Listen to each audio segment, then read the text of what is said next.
What's going on, everybody? Thank you for joining us today. Yet another edition of Throwback Thursday. Jeff, I know you've been enjoying the content as much as I've been enjoying digging through and putting it all up and together. I'm not gonna lie. I was trepidatious watching this, especially my stuff. I hate watching my stuff, you know that. But it's been interesting to go back and watch it because, as I said, I become less of a dick as the shows go on Talk Wrestling, which is thank God I did because the first show was so bad. But man, you have been like reaching into the vault, man. I almost feel like I want to grab Mickey Mouse on SNL. I'm like, no, protect the content. They didn't sell. So man, such good stuff to watch, and today is no exception, sir. Yes, thank you once again to Aaron Rift of the NoDQ YouTube channel, James Hebert of the JH95/FTW Productions, Noel Foster from the Simple Man brand, and of course, you, good sir, for the Yes, Jeff Meacham Network, for allowing me access to all the content that was previously discussed in private yes, amongst all of you guys, because there are limitations about what can and can't be posted, but yeah. Unfortunately, especially a big thank you once again to Aaron Rift for allowing me access to the no DQ stuff. That stuff has really helped make the process and the Throwback Thursdays succeed and thrive, I think. absolutely. Sit back, relax, everybody, enjoy as we bring to you yet another week of Throwback Thursday content.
And now, preview time. So let's take a look at what's coming your way.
The Casa D18 Studios, an affiliate of the Jeff Meacham Network, Multiverse of Media, proudly presents this retro content from NoDQ.com.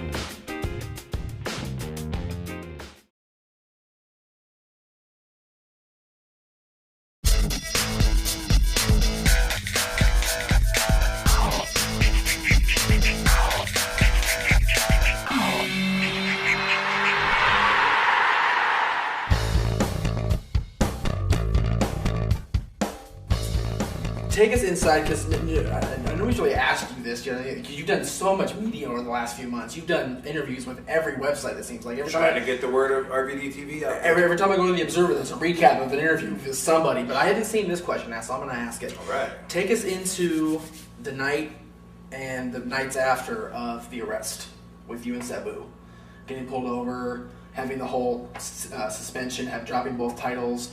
What was your mindset going into the being pulled over, and then from then on, did you think right away, I'm screwed, I'm gonna lose both titles, oh my God, what are they gonna do to me? Or what was your mindset going into that whole week? Well, I find on a day-to-day schedule, I make a practice of being zenful and keeping inner peace, and part of that is to not get overwhelmed, not let things bother you, because when you're bothered, you're actually the victim. Whether you're holding resentment for something or bad feelings, bad thoughts cause you to vibrate at a bad frequency, bad speed. You put that out into the universe, it attracts likeness to you. So I try to remain positive, and this was no different. When Sabu and I got pulled over, the car reeked because I had some stinky green in the center console. Yeah. A lot of what you read, is going to say that we were in the act of smoking and driving and all that, and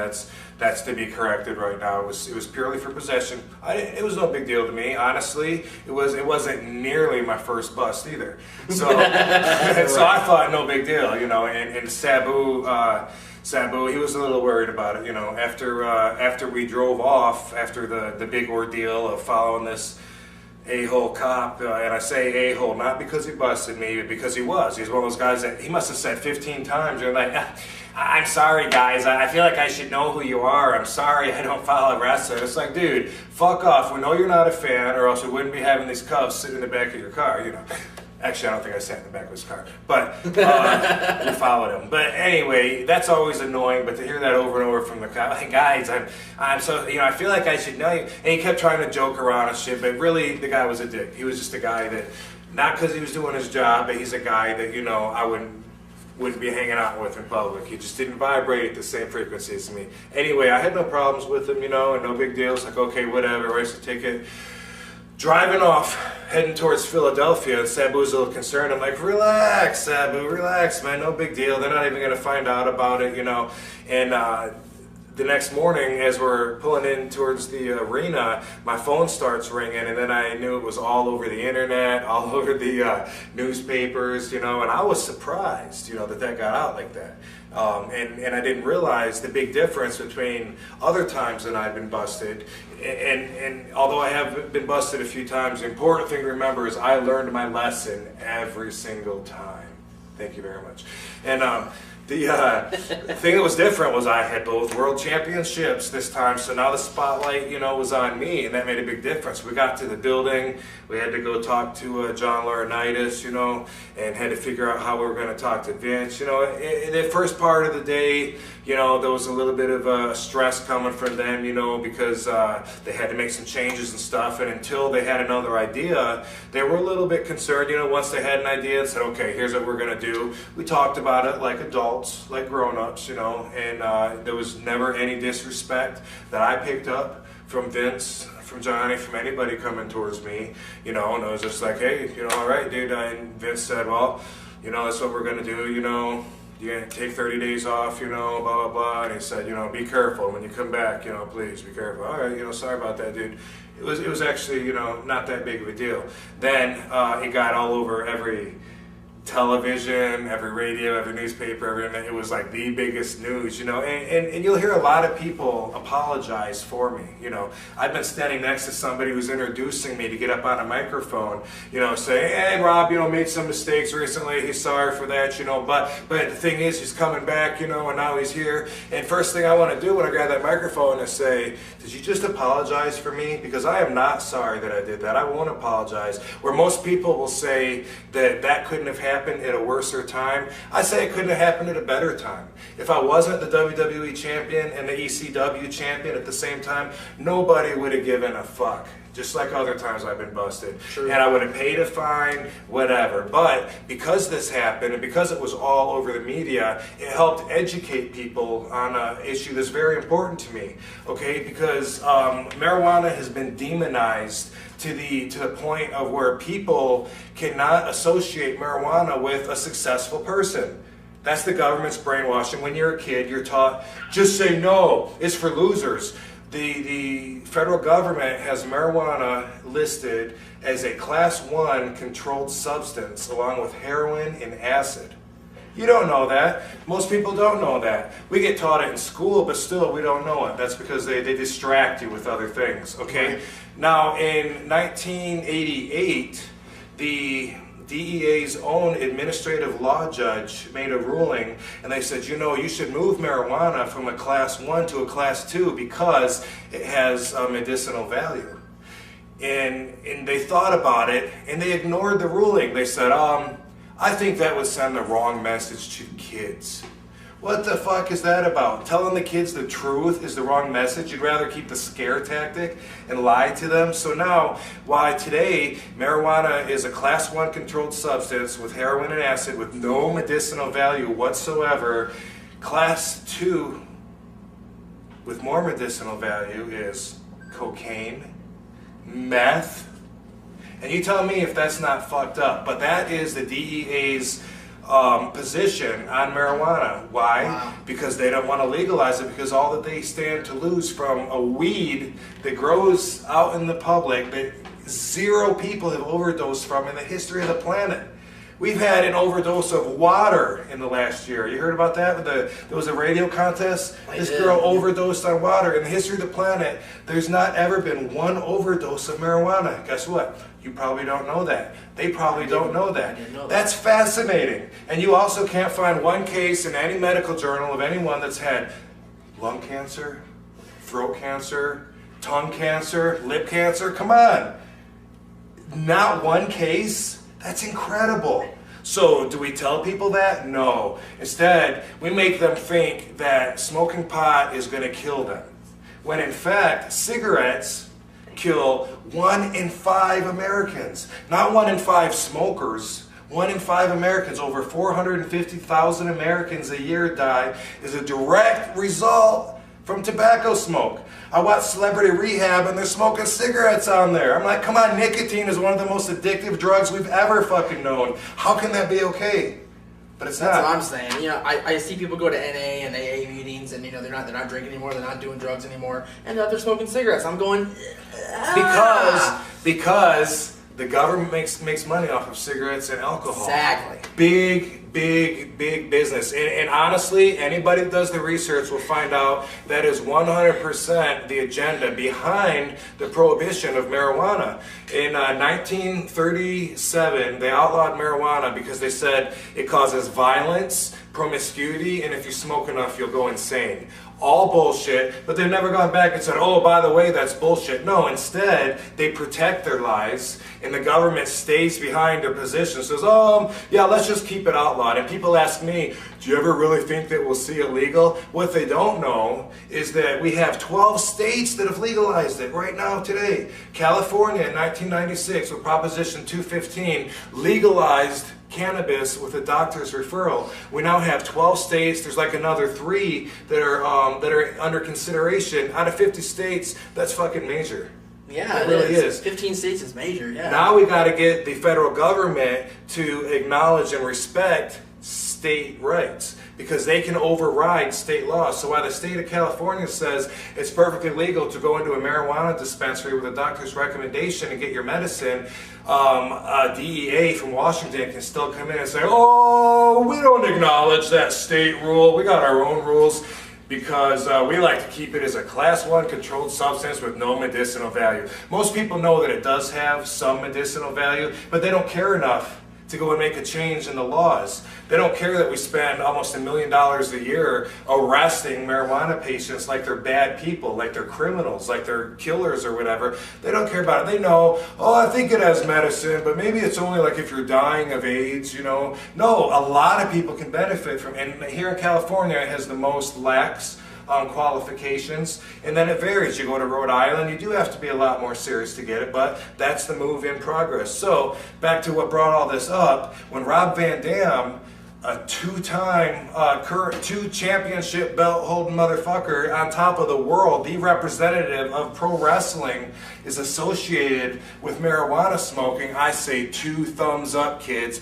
I don't think kids should do it, and I want kids to know that. I want the chance to explain what I do know and what I do feel. And as far as any athlete or any celebrity, you know, like when Jay Leno every night, when he talks and jokes to Kevin, his guitar player, about marijuana, that all changes the climate. It changes the perception of this demonized drug, this dangerous hallucinogenic. It helps people say, oh, it's not that bad, and eventually kids that grow up watching that, kids that grow up reading that Rob Van Dam had possession of marijuana when he's the most graceful wrestler they've ever seen, pulling off backflips, walking the ropes. So they're going to grow up and they're going to be in the office someday, and then they're going to be able to make important decisions. So I will not apologize for that moment. I'm glad that it happened, and God, with enough time, we just might see it happen again. There you go. In the first interview we did with you, you mentioned your laments about them dropping the hardcore title, and then you reunited it with the Intercontinental and the European Championships all under you, rolled into one title. Which all led to me having more world championships than any other WWE world champion, by the way. There you go. Exactly. Because a lot of those belts, or some of them have been retired, and people can't go after them. That's a fact. I've had more belts than any other WWE world champion. There you go. What was your favorite match for the hardcore title when you were in WWF, WWE?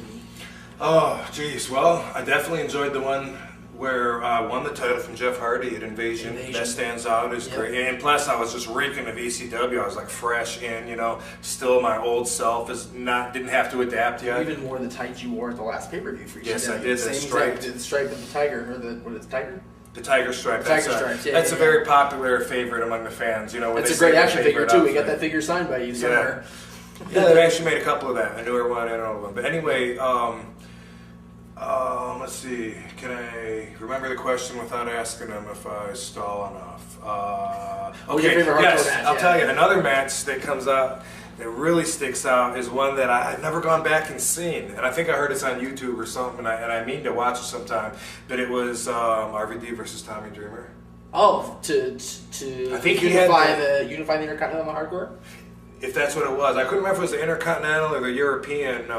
Well, because when you were Intercontinental Champion, you beat Jeff Hardy first to unify the European with that, and then it was the Intercontinental versus the Hardcore that was Tommy.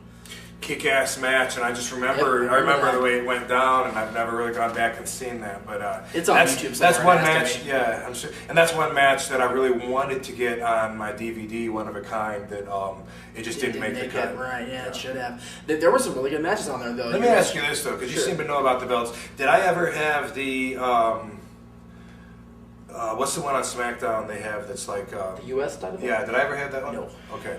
I didn't think I did. Someone in New Zealand convinced me recently that I had it and retired it.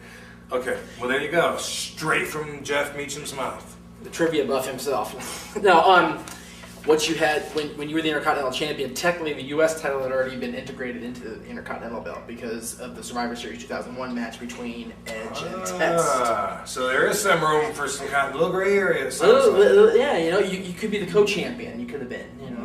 You can see it as that. When adding up all the belts that I've had, that came into question. Oh, okay. Well, there you go. Well, you can see it both ways. So it makes sense. It makes sense. So you say you watch wrestling. Have you watched any TNA in the last 5 years that they've been around? Have you watched much of TNA at all? I've probably seen maybe 2 episodes. 2 episodes? Okay. What do you think of them now signing all the WWE superstars and trying to latch off WWE success? Because honestly, for me, when TNA first came around, they were the alternative to WWE. And now you see guys like Kurt Angle, Booker T, Christian, Tomko, Scott Steiner, all those guys, you know, Kevin Nash, all those guys that were in WCW and WWE, now they're part of TNA, and you got guys like your buddy Samoa Joe who are still and not been world champion there yet, and you go, why? Why is Kurt Angle the world champion? Why is not Samoa Joe? You know, one of the questions was, do you think Samoa Joe will get a run with the TNA title in the near future? You know. I think that for TNA, that's good business. You know, I mean, basically, as I said before, Vince owns wrestling because he has WWE, the trendsetter, the global fucking franchise. I mean, it's McDonald's, it's Coca-Cola. It really is. You know, it's WWE. Indonesia and, hey, WWE? Oh, yeah, I have right here.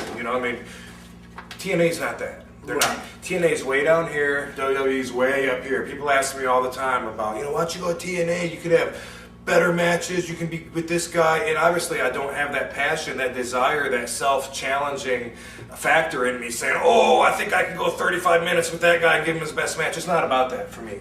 And it's been a long time since it's been about that. It's been all business for years and years for me, and unfortunately it's business hard to do without the love and passion. But I've always said that it's good for business to have competition, so I hope that TNA does continue to grow. I hope that some of these other groups, maybe some that aren't even here, I hope that they just appear, and I hope that somebody steps it up and gives Vince some competition for an alternative product, an alternative source, to turn to watch something different besides being forced to eat whatever Vince is spoon feeding you if you want to watch wrestling, So for TNA to try to come up, I think it's important they have to get recognizable stars in there, which does mean former WWE stars.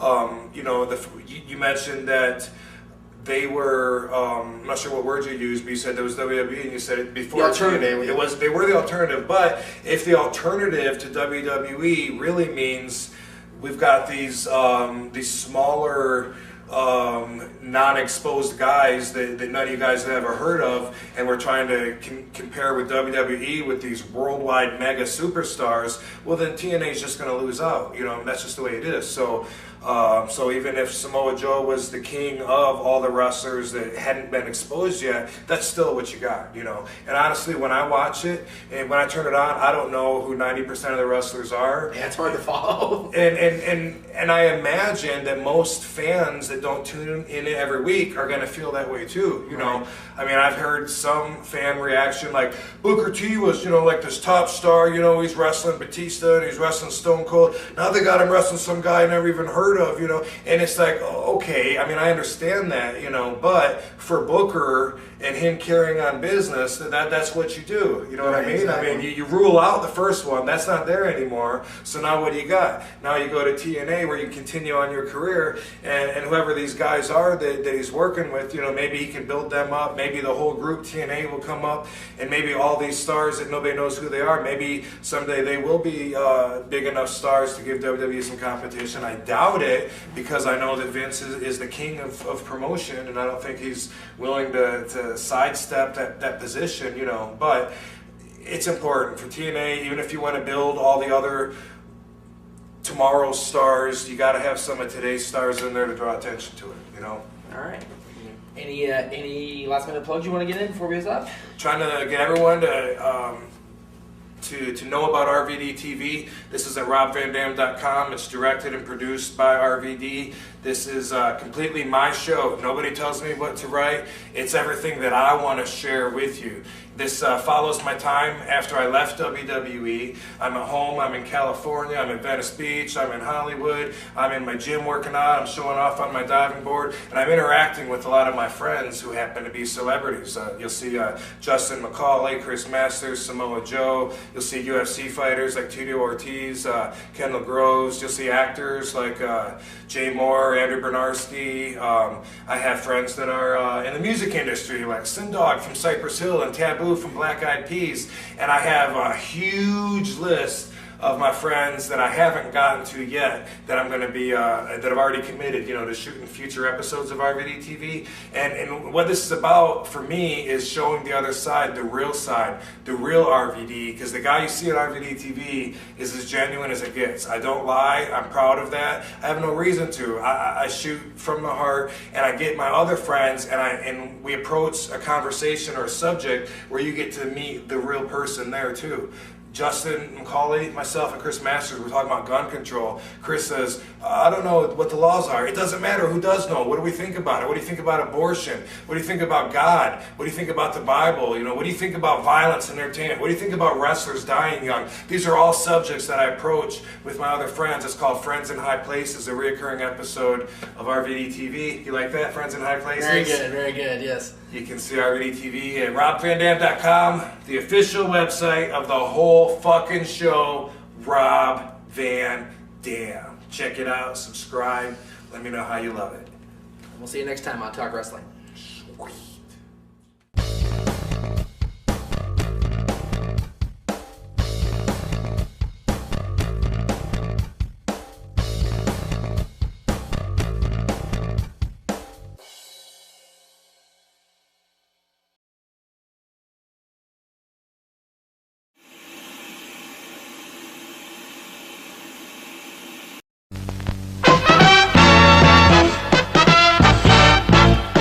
And now, preview time. So let's take a look at what's coming your way.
The Casa D18 Studios, an affiliate of the Jeff Meacham Network, Multiverse of Media, proudly presents this retro content from the Casa D18 Studios.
Welcome, ladies and gentlemen, to this very special, very sad edition of Renegade of Wrestling. episode 16. I am your host, the Renegade of Wrestling, JJ Williams. And I found out this morning when I woke up out of bed that the Macho Man Randy Savage has passed away. Today is a sad day in wrestling. Start off the show. We're going to light a candle for the Macho Man. Give me a second here.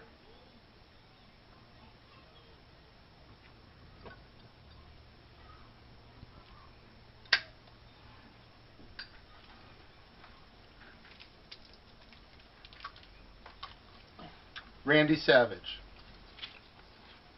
Being a modern era fan as I am, I pretty much only know the NWO era Randy Savage, which is why I'm rocking the NWO shirt.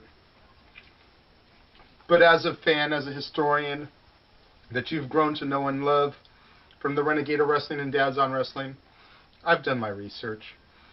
2-time WWF champion, 1-time IC champion, 4-time WCW champion, one of the all-time greats.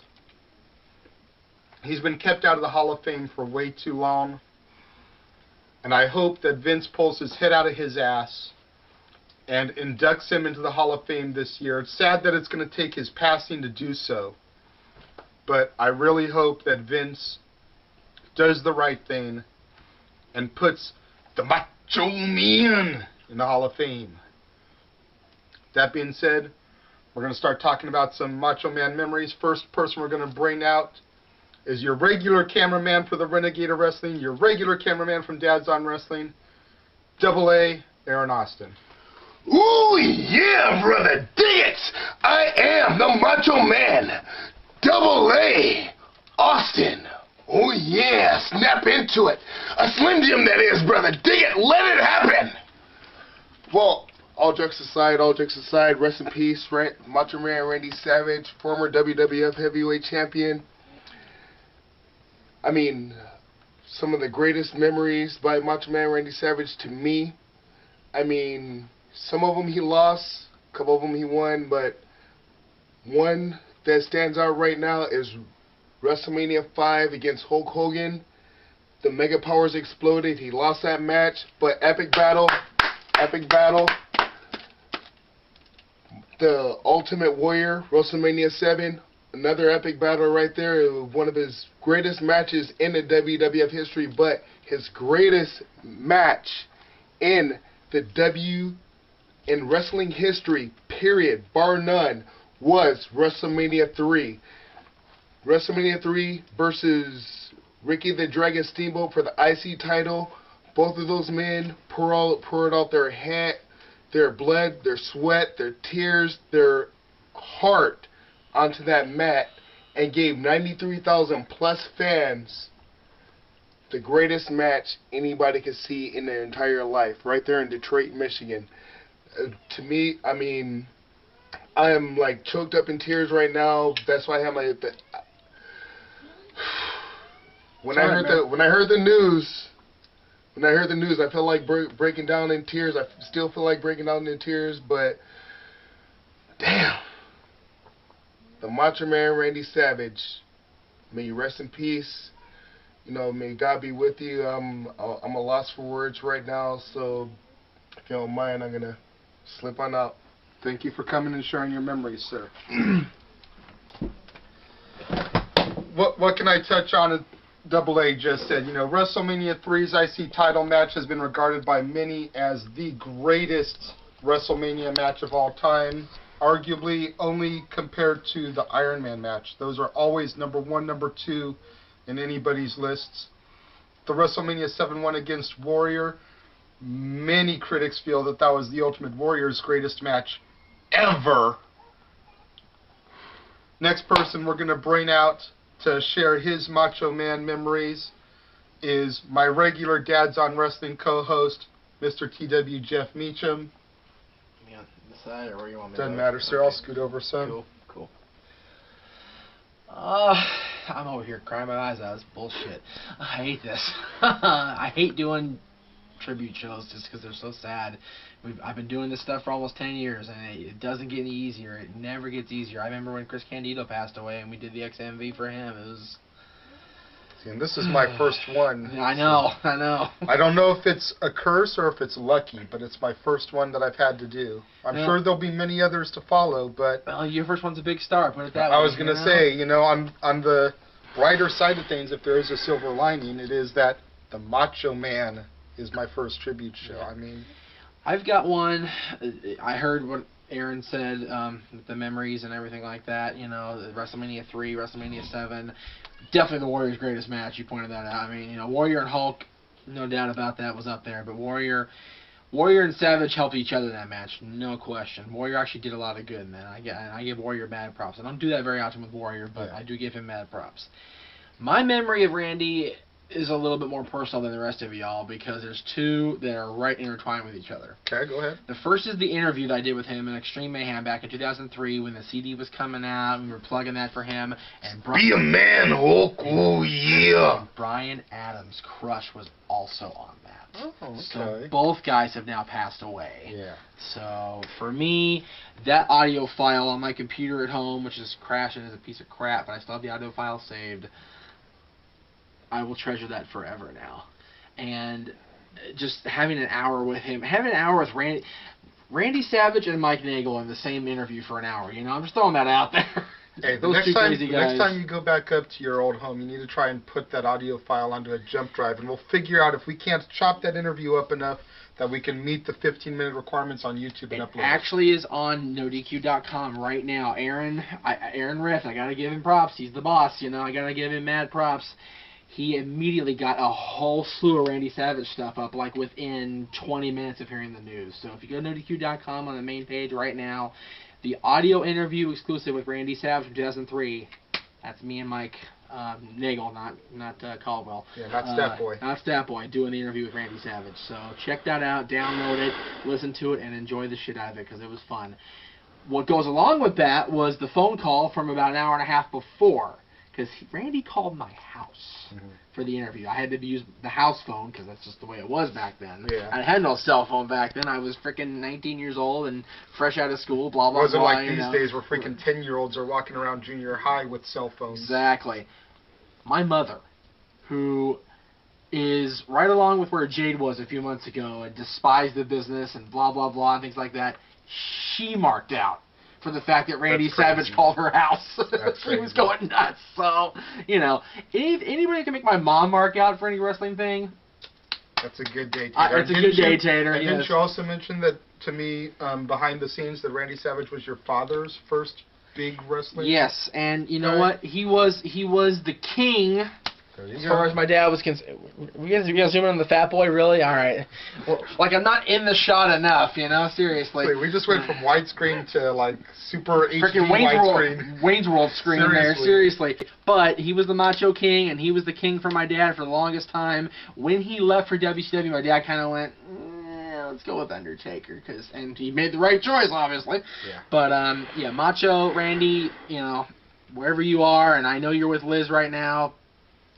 Who we found out today eerily passed away on May 1st. Also in the month of May. So we lost both of them in May. In the month of May. So let's hope in the month of April next year, Vince does the right thing and inducts both. There you go. And Macho just got married last year in May.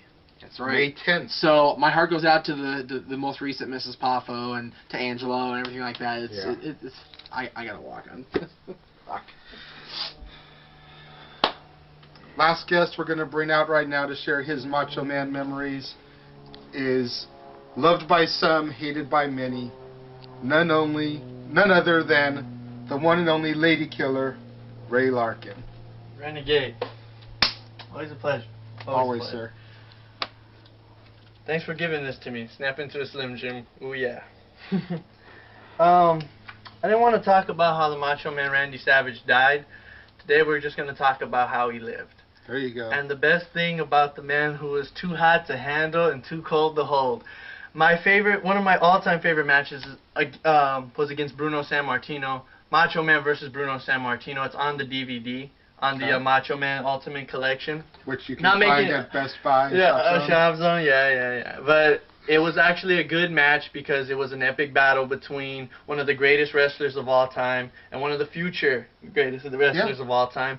And if you guys ever pick up that DVD, watch that match. It's a really good match. Because that's probably what a lot of people would just breeze past. Because Bruno Sammartino to the modern era fan is a footnote, and even for the 80s, 90 fans is just a footnote for a lot of people. So I'm sure the Bruno match is one that most people would just be like, all right, let me get to the Hogan stuff. Yeah. You know, so... Since the Hogan stuff and, unfortunately, the Warrior stuff has already been covered, I guess I one apologize thing... for that, because I know you're a big Warrior fan. No, but as the Lady Killers, one that stuck out in my mind was the match made in heaven at SummerSlam. There you go. At SummerSlam.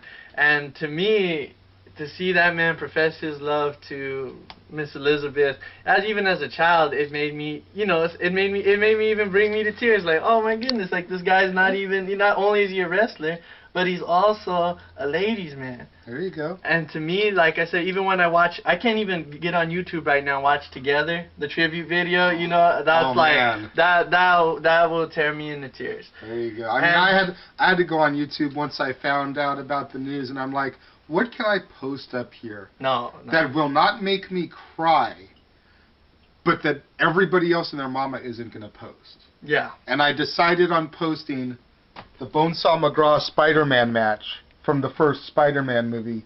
The brief cameo that he had. I thought that was a nice little something that a lot of people forget about, that Macho, was in that. He was also in Ready to Rumble over here with a bunch of other WCW stars.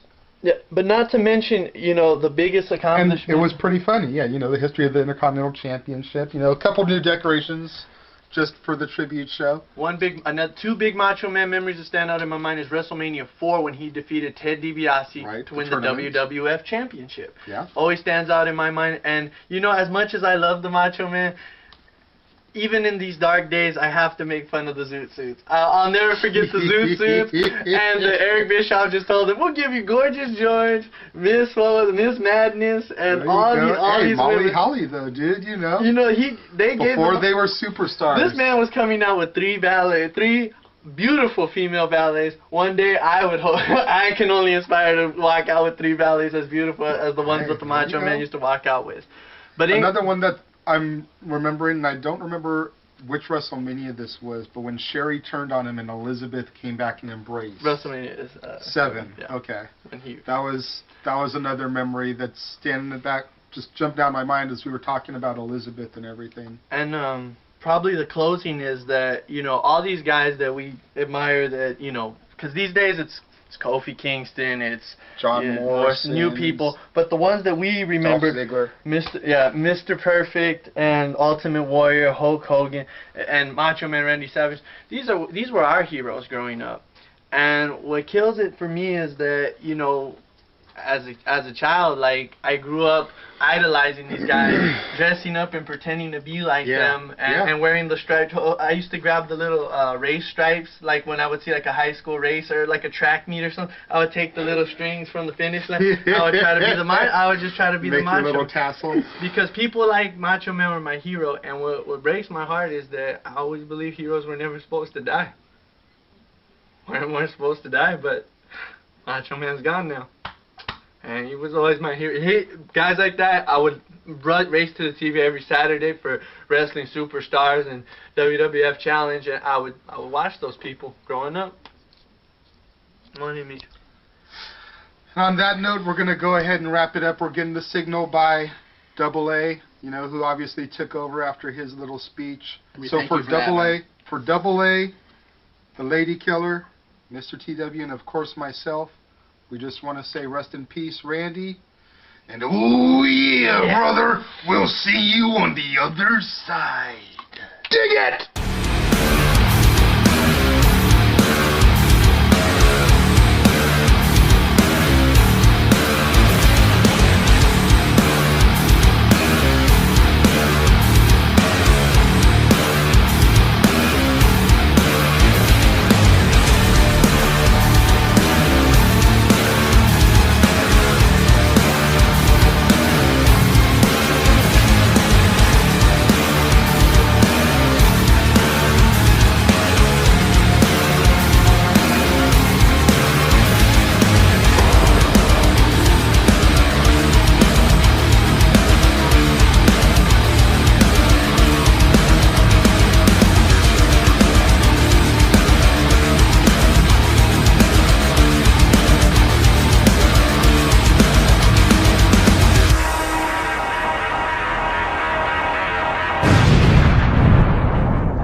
now, preview time.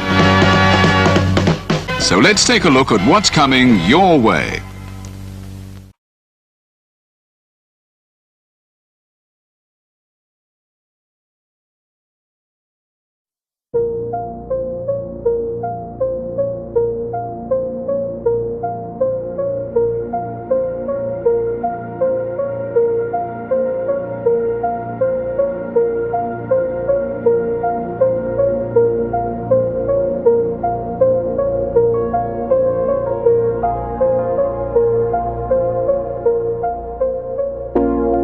It's out of my hands,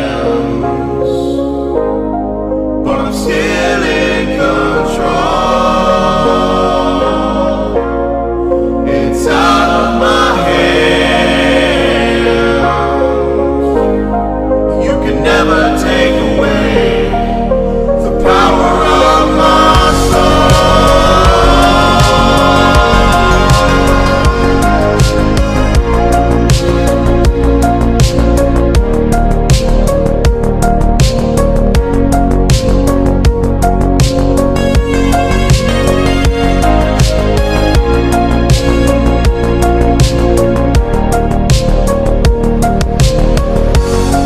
It's out of my hands, but I'm still in control. It's out of my hands.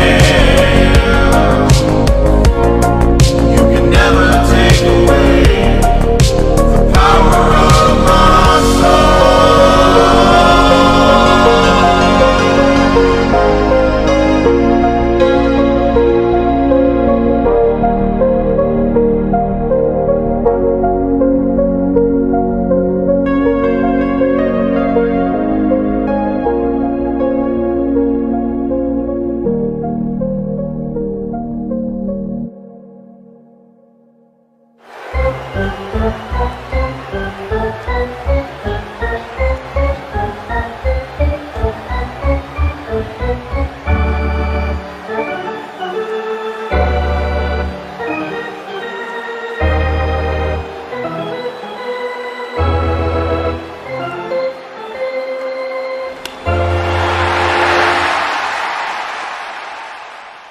Scan the QR codes to see what's upcoming for FTW Productions and what's available on demand right now.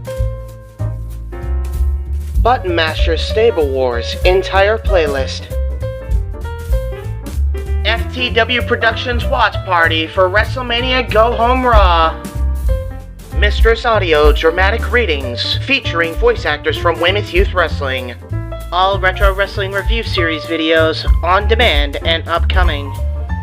All WrestleMania themed retros available now on demand. Star Wars Jedi Fallen Order Let's Play Series. WrestleMania 19 Revenge Mode Let's Play Series. All of A Simple Man's Brand Simply Predicting panels. Both episodes of The Don DeMarco Show. AEW Spark, WWE Aftershock, every show week by week. Indy Force Episode 26, available now on demand. Jeff Meacham Network, all watch-along events. AEW Double or Nothing Dynamite Go Home Show Watch Party, available now on demand. A Simple Take, WWE Simple Takes featuring Casa D18 Studios.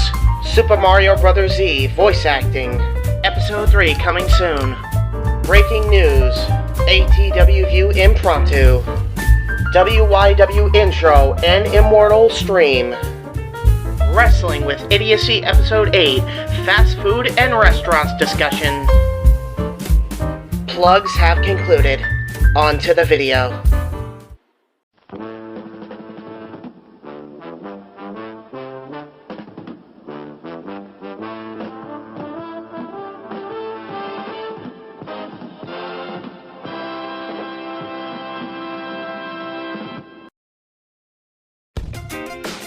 The Casa D18 Studios, an affiliate of the Jeff Meacham Network, Multiverse of Media, proudly presents this retro content from the Casa D18 Studios. Shall we begin?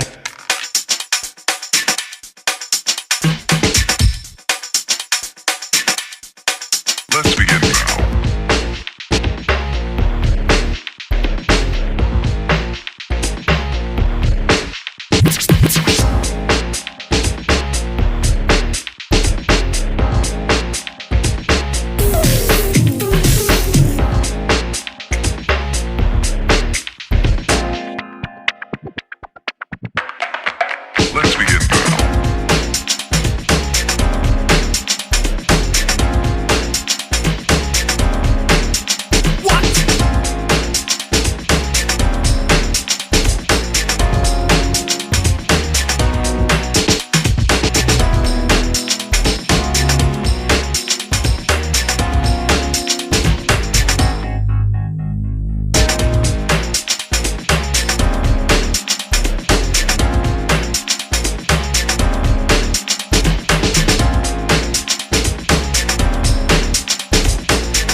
Welcome everybody to this episode of Double Down with Double A. Hello YouTube fans. I am your gracious host, Double A, along with a very special guest here, somebody that hasn't been on my show in a while, but you know,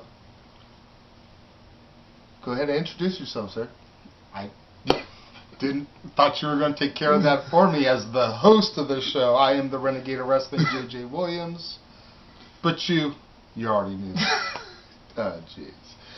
Well, anyways, this is a pretty interesting topic, and so far it looks like we might be getting our wish. For one, when in the hell are they going to do it? And two, if Eric Bischoff was in Vince McMahon's shoes right now, how long ago do you think it would have happened? And we're talking about John Cena turning heel. Well, when you first posed the question to me, I don't think you posed it as if Eric Bischoff was in control, when would it have happened? You just asked me when it should have happened. Yeah. I can give you two different times when I think that it should have happened and it would have been successful without having to wait for this whole Cena Rock thing to go down. Option number one is WrestleMania 23 in Detroit. Because the crowd was solidly behind Shawn that night, more so than they were when John fought Trips the year prior in Chi-Town. But the crowd was solidly behind HBK that night in Detroit. Oh yes, I remember that night. And option two would have been 2008, I believe I looked up, when he came back and won the Rumble and then went on to WrestleMania. Having just been out with the torn pec muscle, he could have come back, won the Rumble, gone to Mania, won the belt, and then the next night on Raw come out like, why are y'all cheering me now? Y'all been booing me for the better part of the last 3 years. Fuck y'all, I came out here and did this shit for myself. Ooh. I didn't do it for you. I rehabbed, came back ahead of schedule, won the Rumble, won the title because I wanted to, not because I wanted to do it for you guys. I know what, those two sound like very good possible ideas. I think another perfect opportunity is, you're kind of displaying it right now, is when he was forced to join the Nexus, and they turned into a big fucking circus, if you will. See, that's the problem there about that one, though, is he was forced to join the Nexus. True, but... So he was going to be the babyface in that scenario because he was doing something against his will. True, but at the same time, they could have turned into something where he could have, pretty much knocked, Wade Barrett off of his little pedestal and say, "Fuck you! I'm gonna lead the new Nexus. I'm gonna be the one to take the Nexus to the top. I'm gonna be the one where, coincidental in Nexus NWO, take this and flip it around where I could be that, top, heel leader of a faction, Yeah, but I think the problem with the whole Nexus scenario is, aside from the fact that he was forced into it, is it would have been too predictable. For him to be forced into Nexus and then eventually come around, turn full on heel, and overthrow Wade Barrett would have been too predictable. Nobody would have seen it coming, either of the other two proposed ideas. Nobody would have seen him turning heel on Shawn Michaels coming, because they had just been tag champions. Nobody would have seen him pissing on the fans after coming back from his injury coming. It would have been a big ol' freaking curveball blindsiding people. Is that why they, you think, personally I think going down that is why they didn't do it with, him whole feuding with Kane and Kane saying embrace your hate, as opposed to rise above hate? I think it would have been too forced. I think Kane did his job in the fact that Kane's whole mission was to bring out a tougher side of Cena. Okay. And going into his match against The Rock, he needs to have a tougher side about him. He can't be, 5 moves of doom and waltz out of Miami. He'll get annihilated. He's already walking into a hostile situation. He's walking into The Rock's home. And then to do the same old shit that he always does, he's going to get booed out of the building regardless. So he needs to go in there looking like he did in those matches against Triple H and Shawn Michaels, where they actually pulled some fucking good matches out of him. Oh, yes. Not the Kurt Angle caliber matches that he was wrestling when he first debuted, but better than the same old shit he's been doing. Oh, yeah. I do agree with that. Since he first got his hands on the title.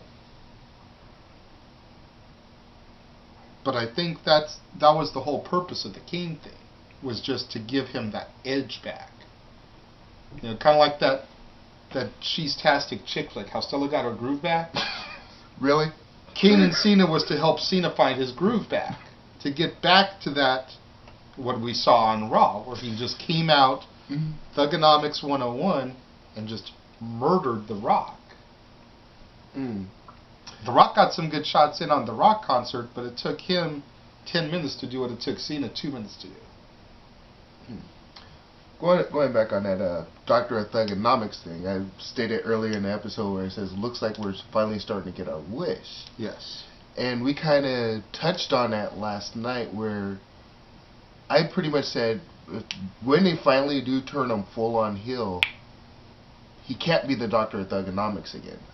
That's my personal opinion. Okay. I mean, and main reason why I say so, and I believe you disagreed with me on it, is...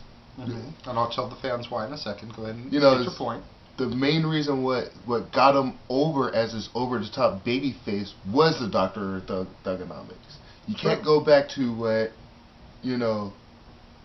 it's... You have to completely repackage him. Go back to when he was, debuting against Kurt Angle, but displaying that ruthless aggression, and just unleashing on all these people that are just getting in his fucking way. Here's the problem, though. When John Cena debuted as that white meat ruthless aggression character, he was full on babyface. That's the only problem with your theory, is when he debuted and went toe-to-toe with Kurt Angle, he debuted as an automatic babyface. It wasn't until he first adopted the wigger, if you will, personality, trying to impersonate Vanilla Ice, coming out with, B squared and everything, that he first started to turn heel. So, for the heel turn to be complete, he needs to go back to that. And my main point to you last night, and tell the fans, as long as he's dissing baby faces, he's gonna be heel. When he starts dissing heels is when he becomes babyface. It's all just a matter in the battle rap. You should know that better than anybody growing up in Detroit like you did. It's the art of the battle rap. I mean, hell, y'all have watched 8 Mile, right? Okay. Oh, really? You had to go there? Yeah, I had to. It's the most resourceful thing that people can go to. Is look at 8 Mile and all the freestyles there. You know? True. When M is just shooting the shit with his boys, you know, throwing disses left and right, you know, some of those disses could be considered heelish because, you know, he's dissing on his homies. But once he gets to the big, you know, battle scene and starts dissing on, you know, Lotto and Papa Doc and all them, immediate babyface. It's just a matter of who you're dissing. So if John Cena, the John Cena we saw on Monday with The Rock, comes out there and he starts ripping on Chris Jericho, if he starts ripping on Kane, if he starts ripping on Jericho a heel? That's what I was getting to. If he starts ripping on all these heels, he's going to be a face. But if he goes out there and he starts dissing CM Punk, if he starts dissing, you know, Kofi Kingston, talking about his nasty dreadlocks, if he starts dissing, you know, Evan Bourne, if he starts dissing Zack Ryder, going to be a heel. People are going to hate on him thinking that he turned on his broski. You know? Wow. That's all it takes. True. Is the right target. True. And I agree with that. I agree with that, and I'll be the first to admit I totally marked out to it. Yeah. We all did. That's why I'm rocking the hat. You know, and if I doubt he's watching, but if he is, hey, you're starting to get me back. Don't screw it up. But one thing I can say is if they do the ruthless aggression thing, they can tweak it a little bit. Yeah. They could tweak it a little bit to where he's not and only thing that made it different when he came out as the ruthless aggression, you know, guy was he went out after a top heel. If he would have came out with that same type of aggression at, you know, the Triple H or the Stone Colds back then, or even Hulk Hogan, everybody just like, boo, straight out on him. If he would have done the same thing but on somebody else, right, or even a Taker, what he needs to do, well, see, one of his big first feuds was with Taker, and Taker recognized him as the future of the business until he turned heel. Then Taker started shitting on John. But what John needs to do is bring that wrestling style back with the Thugonomics persona. You know, kind of adopt a little bit of what Dolph Ziggler's been doing. You know, it's not cocky if you can back the shit up. Get on the microphone, talk shit, get in the ring, use those moves that he used against Kurt Angle and did in his early matches, and back the shit that he talks up. That's his problem as of late, is that he doesn't talk shit, and his ring work has got awful. Yes. But if he starts talking shit, and then getting in the ring and backing it up, people are going to be like, you know what? First they're going to boo him for talking shit. Then they're going to be like, well, you know what? He's talking shit, but everything he's saying is true.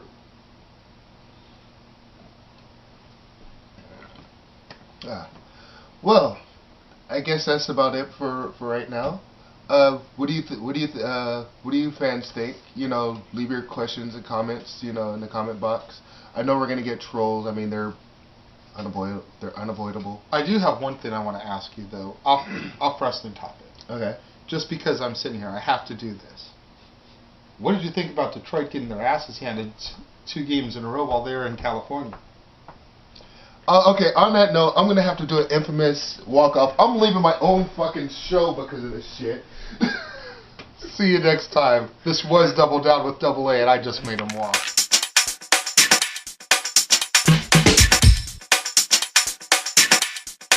Let's begin now.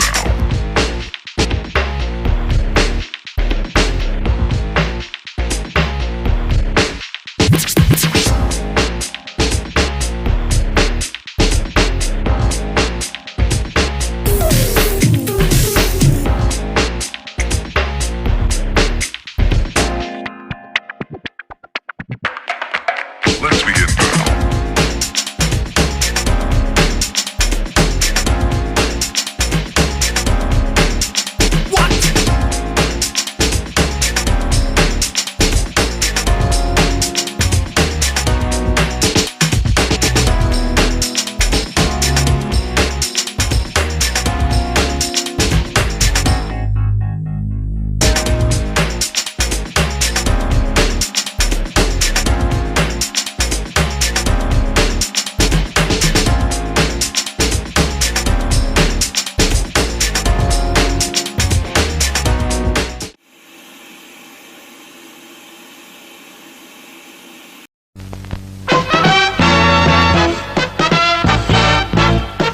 And now, preview time.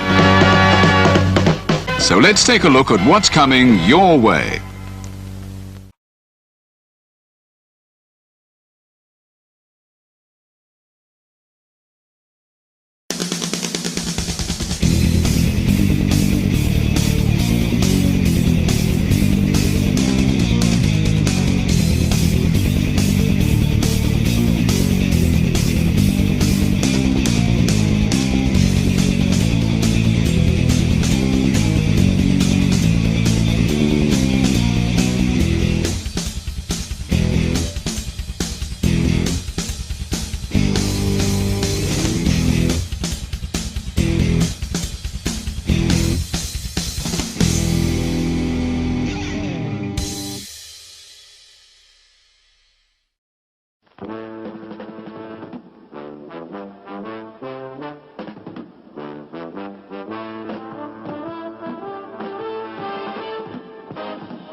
Just when you think you know the answers, no DQ&A changes the questions.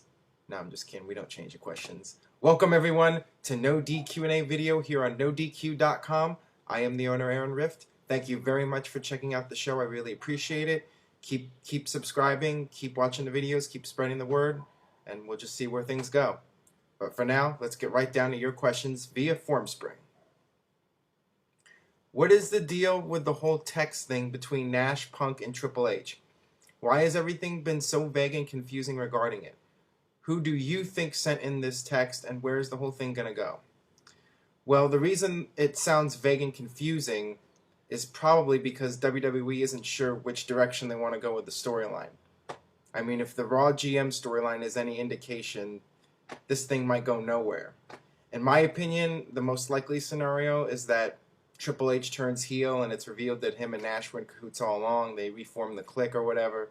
That's where I see it going from a logical standpoint, but you never know. Since TNA Impact wants to improve the X Division, do you see the Suicide character making a return anytime soon? Sure, he can make a return. Maybe it'll be Matt Hardy. If The Rock wins the WWE Championship at WrestleMania 28, do you think he will relinquish the championship soon after and return to starring in movies, or will he actually defend the championship? It's hard to say. I mean, The Rock is going to be appearing at Survivor Series, maybe the Royal Rumble. I think that it all depends on what his movie schedule is like. If he doesn't have a big movie coming up after WrestleMania, perhaps he'll win the title and stick around for a month or two. I don't really see him staying around any longer than 1 month or 2 months, to be quite honest with you, if at all. I could very well see him just winning the title and then dropping it the next night and they do a tournament or whatever to crown a new champion. Who knows? In your honest opinion, who do you think are the top 5 in-ring performers of all time? They don't have to all be mainstream guys. Well, as I said on the very first No DQ&A video, my all-time favorite in-ring performer, no doubt, would be Shawn Michaels. Rounding up the top 5, I would say Shawn Michaels, Bret Hart, Kurt Angle, Ric Flair, and I cannot even think of a 5th guy right now. Definitely those 4. Oh, I got my 5th one. The man that does not exist, according to WWE. Figure out who that is. Hey Aaron, what are the possibilities of Punk getting a faction with Cabana and the Kings of Wrestling? I definitely think it's a possibility, especially if WWE goes through with the whole Triple H turning heel and aligning with Kevin Nash. You have the Clique as a faction, and then CM Punk could bring in his friends from Ring of Honor to start their own faction to feud with Triple H. I definitely see that as a possibility. It would be a good way to bring back Cabana and bring in the Kings of Wrestling. They'll automatically mean something when they're in there aligned with CM Punk, because he'll give them the stamp of approval. So I think that's a great idea. Will it happen? Once again, it all depends on what kind of mood Vince McMahon is in, what kind of mood the creative team is in. Do they want to really give these ROH guys a big push right out of the gate. That's what it comes down to right there. Hey Aaron, pending Danielson winning a title, do you think he will be booked as a weak champion? Well, if history is any indication, we all saw what happened with Rey Mysterio when he was world champion. We saw what happened when Jack Swagger was world champion.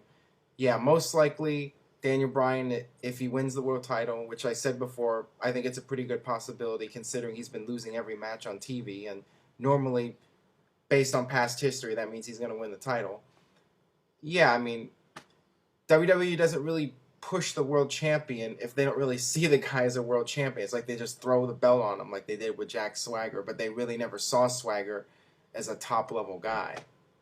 And I don't think Vince McMahon is ever going to see Daniel Bryan as a main event material guy. You know, what Michael Cole says about him on TV is basically what Vince McMahon feels about Daniel Bryan. He really knows he's a great wrestler, but he thinks Bryan's a nerd and, you know, too small. Whatever you want to say about him. But yeah, that's probably what's going to happen with him. He'll end up winning the title and then losing every match on TV. Hey Aaron, what are the chances that Kevin Nash ends up screwing Triple H at Night of Champions and reforms NWO Clique or whatever, as WWE wants to call it, and enlists CM Punk as its first new member? Well, in a logical world, I would say that is as close to 0% chances happening as possible. But this is professional wrestling we're talking about. This is WWE. Although I would say if Vince Russo was booking this, that would almost certainly happen. Since it's WWE, I say it's less than 50% chance. But once again, it all depends on what kind of mood Vince McMahon is in. Does he want to do some big swerve? You know, WWE sometimes has this attitude where if something's too predictable, they change it up, even if it doesn't make any sense. TNA has done this lots of times. It could just be a situation where WWE just wants to swerve everybody, and it would make no sense, absolutely no sense, and they would try to make it make sense. But man, I just hope, for the sake of my sanity, that they stick with a plan and do something that makes some kind of logical sense. I'm hoping very much. CM Punk's break from WWE was too short, me included. Okay. How long do you feel he should have been out of WWE? What would be your proposed timetable? What pay-per-views would you have the matches at of the Punk Cena Triple H feud be up to where we are currently? Okay. I don't know who sent in this question, but please try to paraphrase your question better. I think you're trying to say is how long, like if I was in charge, how would have I done this whole situation with how long Punk would have been gone and what the matches would have been. If it was me, I would have kept CM Punk out for at least a couple of months. I think the ideal situation in the perfect world would have been to do CM Punk versus John Cena for the titles at Survivor Series. And then get into the CM Punk Triple H feud and have that at the Royal Rumble. That would have been what I would have done. Yeah, I definitely thought WWE brought back Punk too soon.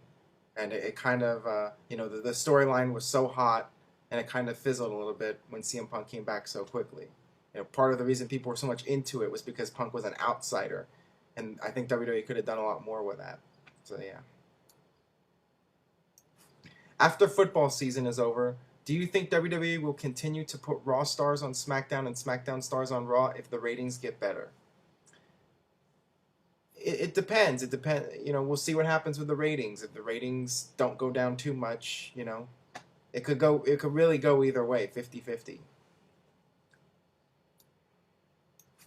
What's going on, Aaron? How do you feel about Jushin Thunder Liger making a run in WWE? I know he's coming of age and he just lost his title in JAPW, but I think he would be good work against the Sin Cara guy and maybe Ray or Bourne. I think the ship has sailed on that one. Liger is just too old. He's never been a WWE guy. Why would Vince McMahon want to bring in this outsider that's never worked for his company and give him a push? We all saw what happened with guys like Ultimo Dragon, how well that turned out. Highly, highly unlikely. Hey Aaron, do you think with Daniel Bryan saying he's going to cash Money in the Bank at WrestleMania, do you think he won't and turn heel? Yeah, I mean that's definitely a road that WWE can take that they haven't gone to yet. Daniel Bryan is a heel. They could always have him turn, and then Michael Cole will side with Bryan. They'll hug and become friends. I could see that as a possibility, and it's not a bad idea actually. So we'll see. I don't know. All right, that about does it for No DQ&A video. Thank you very much once again for checking out the show. I'd like to give a special shout out to Sword Hunter 12 and leave a comment on the YouTube channel, youtube.com/NoDQCAW. Maybe if you post a really funny or awesome comment, I'll mention you on the show. And you can submit questions at formspring.me/AaronRift. And that about does it. We'll see you next time for No DQ&A video.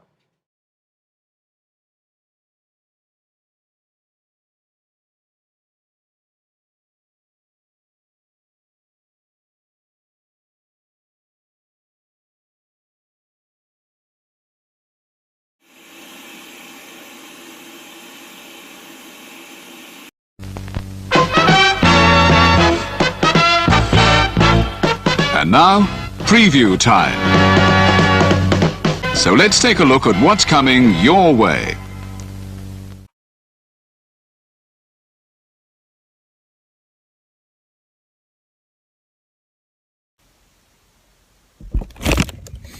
Let's see.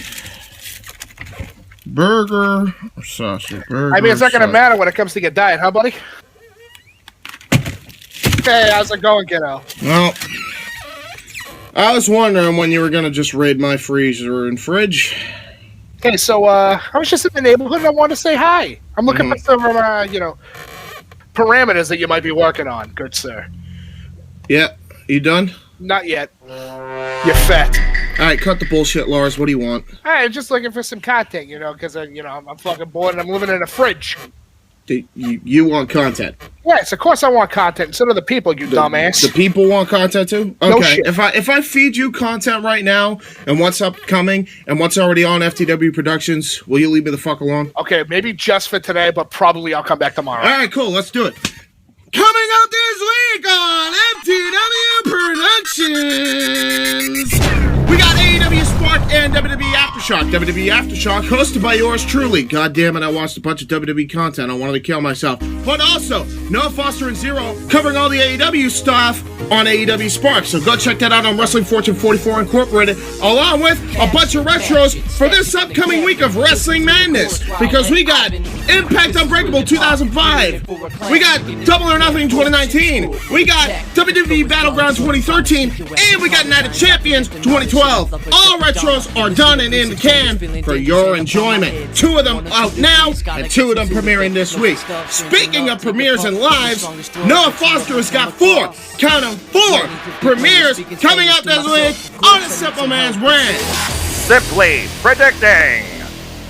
It's WWE NXT Battleground, WWE Night of Champions, AEW Double or Nothing, and Impact Under Siege. All that coming up and so much more. And hey, if you're sick and tired of the wrestling, well, guess what, Lars? I know you like food, so do I, and so does Casey. The fat fucking aficionados, we got you covered because we cover fast food and restaurants on Wrestling with Idiocy, Episode 8 on Insanity Works Incorporated. All that coming up and so much more on FTW Productions. Yeah, it's pretty dope, my dude.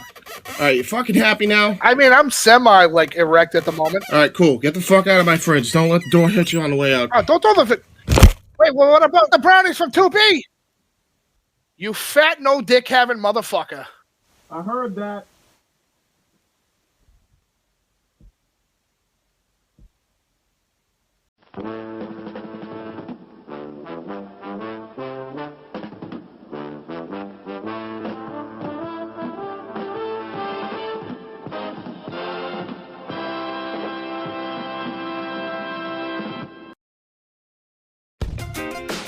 The Casa D18 Studios, an affiliate of the Jeff Meacham Network, Multiverse of Media, proudly presents this retro content from the Casa D18 Studios.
Hello again. We're back. Another episode.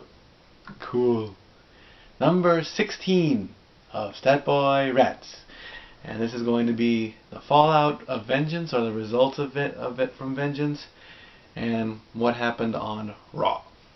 So let's just get straight into it. On Vengeance, the first match of the night was the tag team title match. Air Boom against Swagger and Dolph for the tag team titles. I picked Air Boom to retain, and of course they did. But there's not really much fallout of that because Air Boom wasn't on Raw tonight. So can't really say much about that, you know. Congrats, Air Boom. You kept the belts like you were supposed to. And Dolph came out and had his match tonight. So against Santino, but that's a bit of a step down. Zack and Dolph then went into the U.S. title like I predicted they would. They would go immediately into the U.S. title match. Dolph retained with a super kick, no less. And unfortunately, Zack didn't win. So I don't know if that story is now dead. If Zack is gonna maybe come back a little bit later and try again for the U.S. title, or is he going to just stay on SmackDown and just be the SmackDown GM assistant? On Raw tonight, he was supposed to team up with Cena against Awesome Truth, but of course Awesome Truth decided to pound on him, and he didn't get his Raw main event, which is kind of like a downward thing. You know, he's been rising up, and he beat Dolph 2 or 3 times, and then his big match he loses, and then he's getting beat up in the back. So maybe it's a downward spiral. Let's hope not, because I really do want to see Zack Ryder go somewhere. As much as I supposedly pick on him on my show, I don't. I really want to see big things happen for him. Beth retained against Eve. Good for her. It was a one-on-one match because John Laurinaitis said that it had to be a one-on-one match because of an altercation that actually broke on Twitter. There was a bit of a schmoz or whatever, and Kelly and Natalya were banned from ringside. Tonight on Raw, Natalya actually went up against Alicia. First as that happened, it's like, alright, cool. Finally we're going to see a different diva come in. Beth was doing commentary in a very nice red dress, and Alicia actually won, which was a bit of a shocker. Beth got up, took her heels off, ran into the ring. Alicia backpedaled, and Eve and Kelly were seen in the back on watching a big screen TV. Is that going to go anywhere with Alicia? Probably not. The Bellas were also shown in the back, but why they haven't wrestled for 2 weeks straight, I don't know. Eye candy, I guess, unless they just don't have anything. So maybe this is a bit of a change in the direction of the Divas. Christian and Sheamus had their match. Christian lost to Sheamus. And tonight, Sheamus and Randy teamed up with Christian and Cody. Who won that match, Renegade? I don't remember. Help me out. Sheamus pinned Cody. Okay. The Brogue Kick, from what I saw, it almost looked like he totally missed, but then Sheamus came back and hit the Celtic Cross, which was good. Usually he's been winning with the Brogue Kick lately, but I like the Celtic Cross because it reminds me, it's the Razor's Edge, folks. It's an homage, basically there. Now, big news: Punk and Trips against Awesome Truth. Basically, Awesome Truth won that match also. And then Triple H started tonight's Raw, saying that Kevin Nash is my friend. He called that Sean Waltman was his friend, and Shawn Michaels was his friend, but no mention of Scott Hall. That was a little bit... It's like, you know, there's all your friends, because he gave up the Click sign. Click, Wolfpack, devil horns, long horns, all that good stuff. And he basically said, you know, Kevin, you broke my heart. Almost looked like he was about to cry. Out comes Laurinaitis. You know, I'm not going to go into the voice tonight because I'm just really beaten. I have to go to work tomorrow. It's also good that Triple H reestablished that even though he's not in charge of Raw, that he's still in the COO. A lot of question, even I questioned that when Vince came out, so I'm good at that. He says, you go in the back, you get Nash, you give him a contract so I can legitimately kick his ass. Triple H goes up to the ramp. Here comes Nash with a sledgehammer, gets him in the back, trips us down. We go to commercial. Triple H says he's okay. He collapses. We go to another commercial, kind of like almost like TNA. We load him in the back. Here comes Nash again, which the ambulance scene I don't think we haven't seen since I want to say Brett and Austin a few years back. I'll look that one up. And sledgehammer to the head. So now Triple H is probably going to be out storyline wise. Maybe a week, maybe 2 weeks, maybe even 3. I don't know. Where this is going, really, I'm really stumped at it because I don't get the news and the reports till the next day. So I don't even know where I want it to go. I mean, will Laurinaitis probably come out the next week and say, Kevin Nash, you can't do that, or whatever, and here's your contract, you know. I even stated that if this was, this story could have been done better, because you hit somebody in the back, you put them on a stretcher, you got to put a neck brace on them. Triple H did not have a neck brace on. And of course, if there was a police presence, I'm sorry, hitting someone with a sledgehammer is assault with a deadly weapon. So, but it's all storyline, folks. You know how the WWE is. Back to Vengeance. Randy beat Cody, which I honestly don't think that should have happened, because it would have been nice to see Cody get a bit of a push. And again, the tag team match, the tag team match happened tonight, so who knows where that storyline is going. Wow. Stuff happens in Casa D18. Big news from Vengeance with Mark Henry and Big Show. We revisited Brock and Big Show with the superplex that causes the ring to collapse. And we were at the lanes, at Del Rio Lanes, and of course, nice big, oh my god, and the crowd's going wild and whatever. And my big problem with this is Michael Cole is claiming that stuff like this has never happened in WWE. Bullshit. I even tweeted, I put, at Michael Cole, you need a history lesson. Now, unless Michael Cole and King were not doing SmackDown commentary, something in my head is telling me that it was really JR and Paulie back then. I'll have to look that up.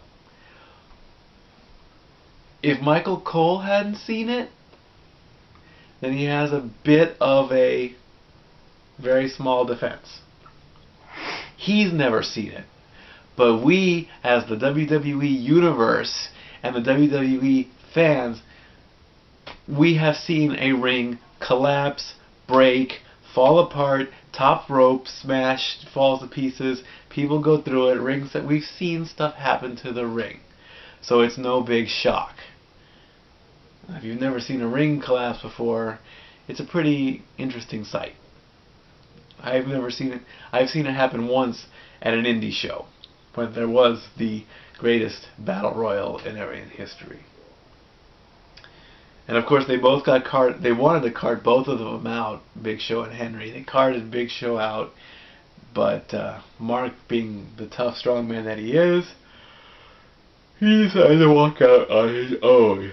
Oh my goodness, I'm sorry. It's almost bedtime for Stat Boy. I've had 4 days off. And the main event of Cena Alberto, I touched briefly on it in episode 15 that Alberto won in a collapsed ring, and now he says he's done with Cena. Tonight that brought out Punk, and I was never happier. Punk is pushing for the title, which is what he should be doing, but of course Laurinaitis has to come out and ruin everything. It's like, I want you to respect me and you'll get a title shot, and of course, Punk being the mic skill, I think now that I saw Raw, I think I want to switch Miz and Punk in mic skills, because I was just waiting for Punk to say stuff, and of course he did, and he brought up the skateboard joke. Apparently I need to do my homework on John Laurinaitis and look up the skateboard stuff. So, regardless of how the storyline is going to play out, look for Punk to get his title shot at Survivor Series. And hopefully he'll win. Also, with tonight, with Awesome Truth, they're supposed to go up with Cena and Ryder. Of course, Ryder got taken out by them. And Cena has his match, ends in a DQ. Laurinaitis comes out and says you can pick anybody you want. Now, there were also some promos tonight announcing that The Rock will make his return at Survivor Series.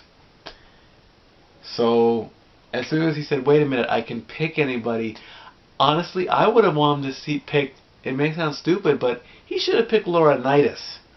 Because it would be a great way to humiliate him and all that stuff. And it would be a great loophole, because there are lots of loopholes going around. So, John Laurinaitis would have gotten caught in his own thing and said, well, John said, you can pick anybody. John Cena, I can pick anybody? Well, then I pick you, you Johnny asshole, and all that. And that would probably force Miz and Truth to beat up on the boss. But the crowd figured it out, and of course they start chanting Rocky, and of course Cena says, I want The Rock to be my partner.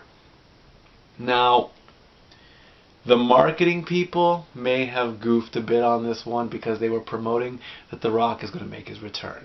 So the smart wrestling fans are going to put 2 and 2 together, and now Cena is going to team with The Rock.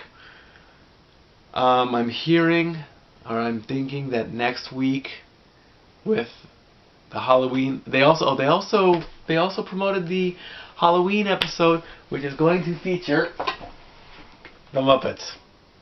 Yes, the Muppets will be on the Raw, on Monday Night Raw, and of course, I'll let you guys see the commercial before I spoil it for you, but I think, yeah, well, why not? Here's your little spoiler, okay? There you go. Look at that. That's your little spoiler in the commercial right there, okay? That's all you need to know right there. So, but watch the commercial, okay? It's kind of corny. They're building up. It's Halloween, it's Halloween, it's Halloween.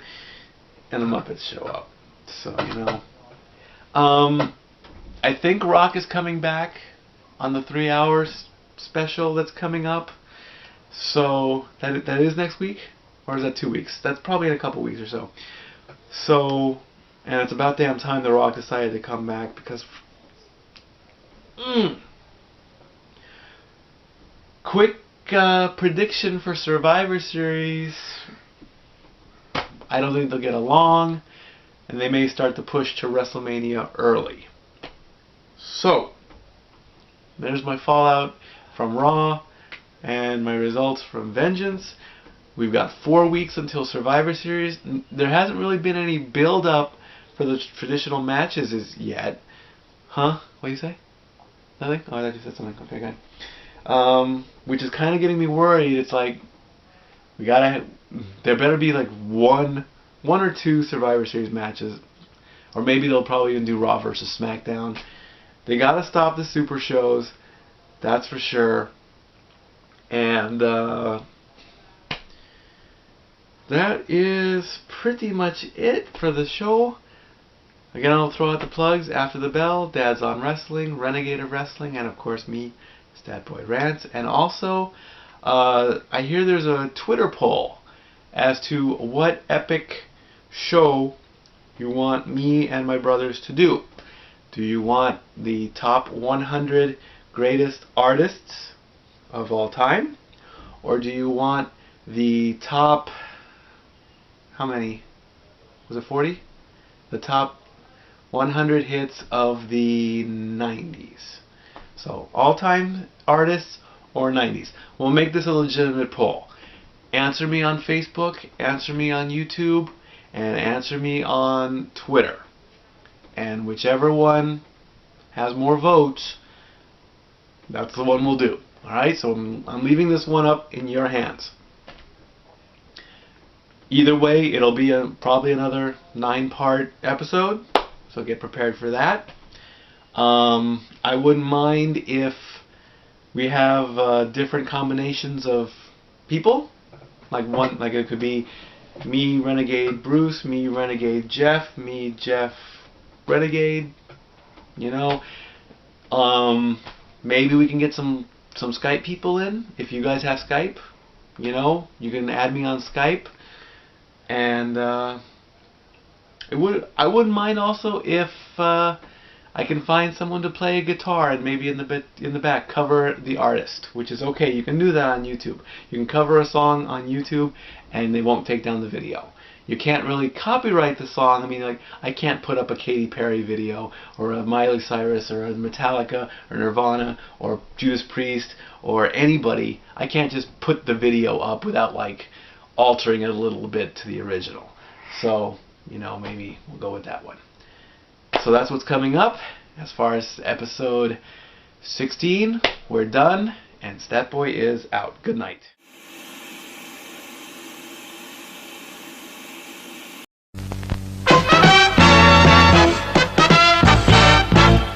And now, preview time. So let's take a look at what's coming your way.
Casa D18 Studios, an affiliate of the Jeff Meacham Network, Multiverse of Media, proudly presents this retro content from the Casa D18 Studios.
Welcome everyone to episode, I lost count at this point, there's so many now, Yeah. of Dad's on Wrestling. I am the host of Talk Wrestling on NoDQ.com and of course YouTube.com/NoDQ&AV, which I don't have that shirt yet. Aaron, make that shirt.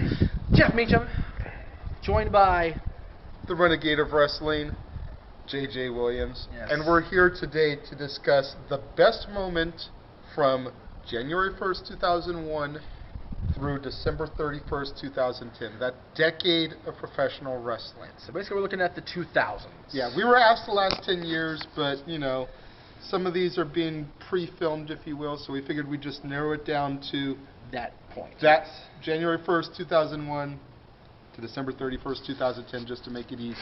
So since you broke my kayfabe and say we're filming early, if Undertaker and Sting showed up, sorry, we have no idea what the fuck's going on. You know, yeah, we have no idea what's going on. Yeah. Whatever. We have no idea what's happening.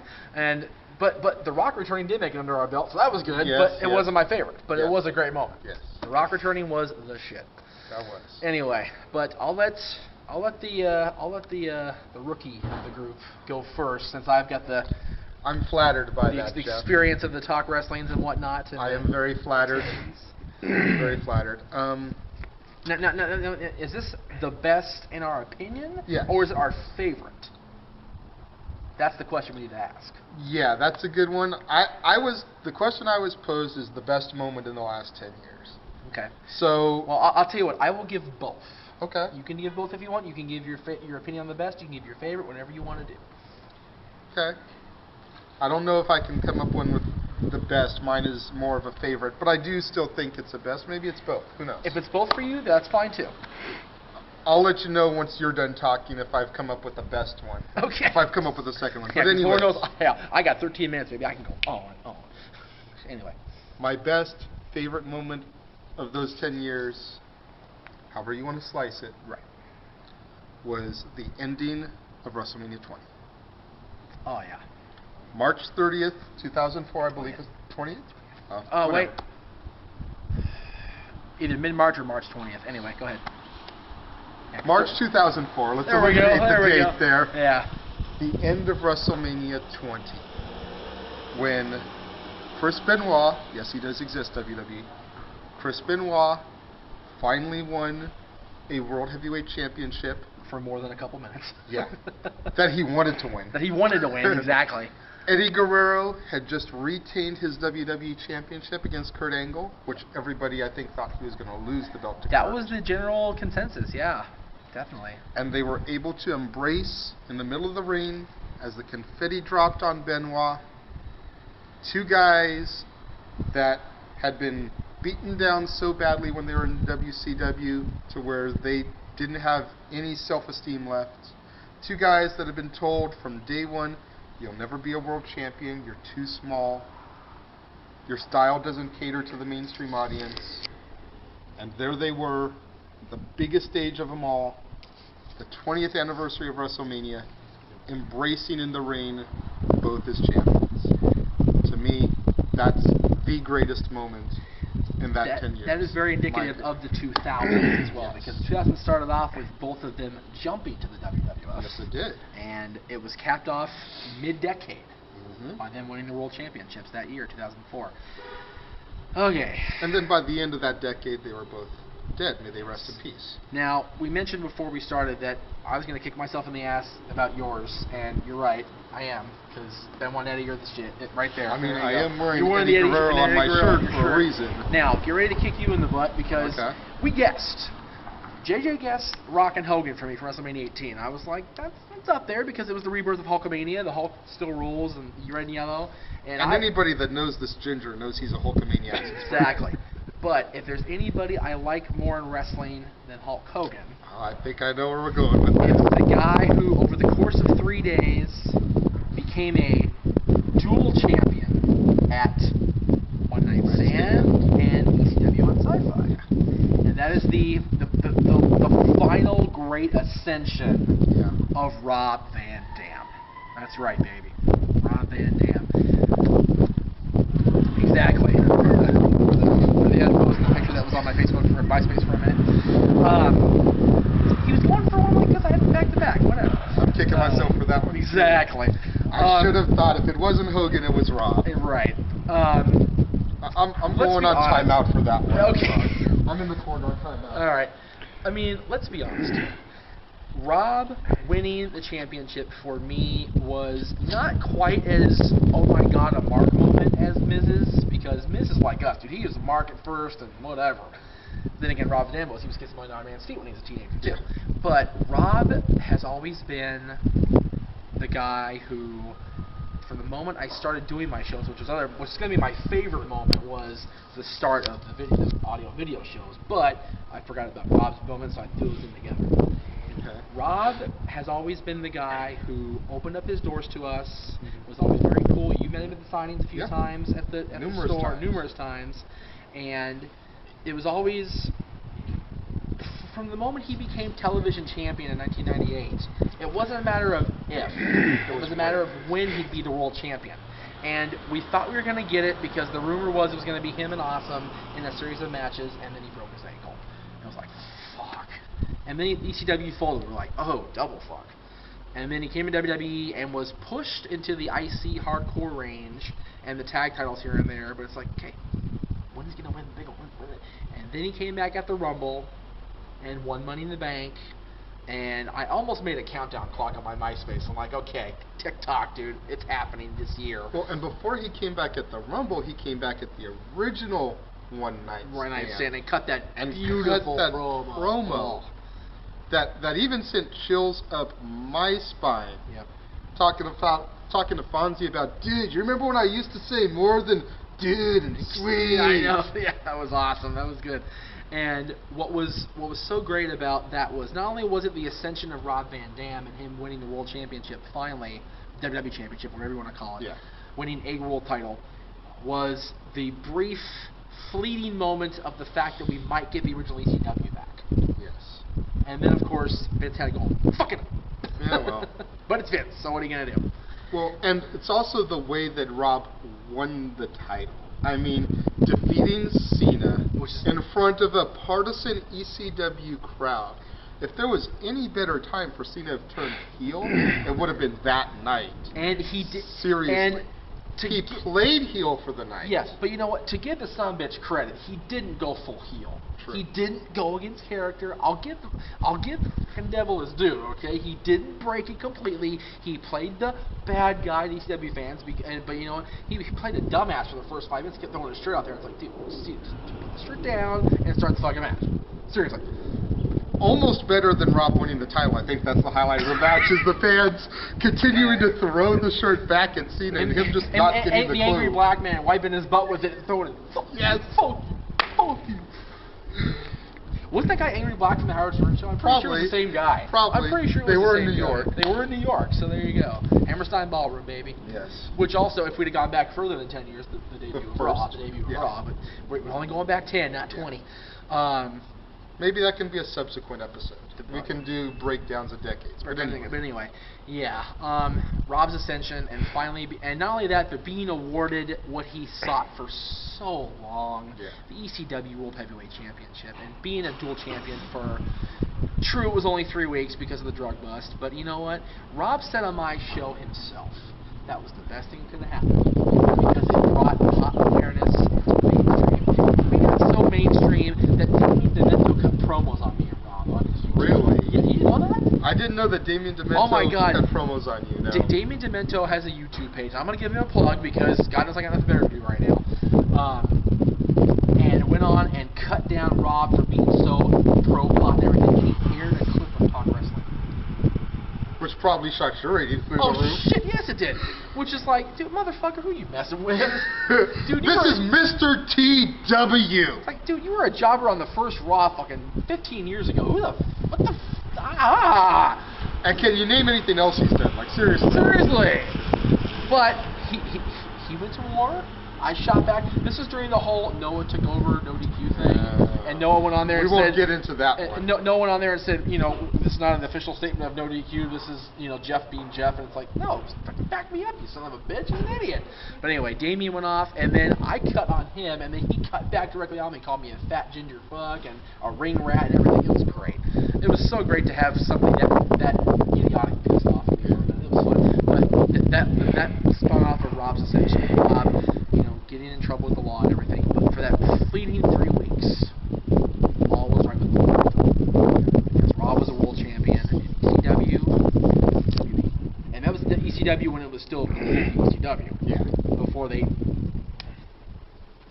You know, now that I've had time to think about it, I think I've got another moment in the past 10 years. That's cool.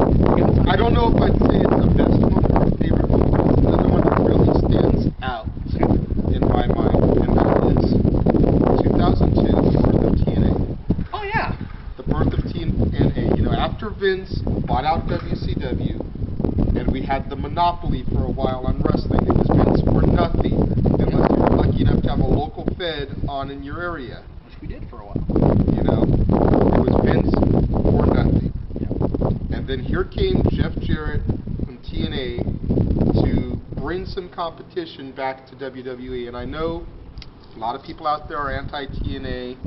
I'm not the biggest TNA fan anymore because they've kind of gotten away from their original mission statement, if you will. Which was, we are the alternative to WWE.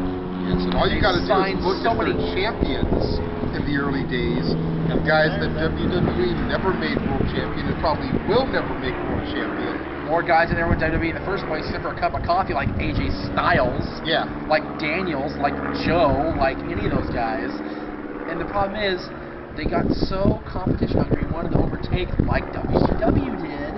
And they signed the Kurt Angles, the Booker. I love Booker. The Booker T's, the Scott Steiners, all those. Kevin Nash, Christian. Although Christian made a great NWA champion. He did. The first time. He did, but at the end of the day, they're still signing all WWE castaways. Yes. It's like you can't do that and be a successful company. And the worst thing I think TNA did was go from being a weekly pay-per-view to trying to be a 3-hour monthly pay-per-view. Because if they had stuck with their weekly pay-per-view on Wednesdays for $10, 2 hours, then you would have had wrestling every day of the week.